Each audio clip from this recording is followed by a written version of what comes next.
কয়েকজনের postmortem report তৎকালীন সময় হয়েছে, অধিকাংশ হয়নি। শাপলা চত্বরে গণহত্যার মামলায় রাজসাক্ষী হতে চান পুলিশের সাবেক ডিআইজি আব্দুল জলিল মণ্ডল। বুধবার তার জামিন আবেদন নাকচ করে দিয়েছেন আন্তর্জাতিক অপরাধ ট্রাইব্যুনাল। এদিকে কল্যাণপুরে জাহাজ বাড়িতে জঙ্গি নাটক সাজিয়ে ৯ তরুণকে হত্যার মামলায় অভিযোগ গঠনের শুনানি ৭ জুন। মামলাটিতে আসামি সাবেক প্রধানমন্ত্রী শেখ হাসিনা সহ ৮ জন।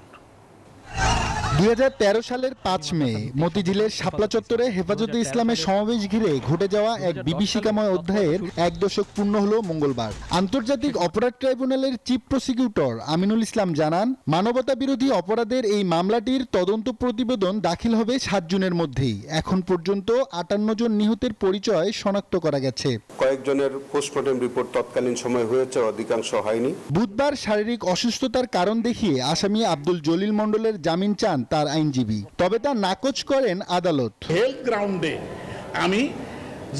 আমার পক্ষে জামিনের আবেদন দাখিল করা হয়। অনারেবল ট্রাইব্যুনাল আমার জামিনের আবেদনটা বিবেচনা করেননি।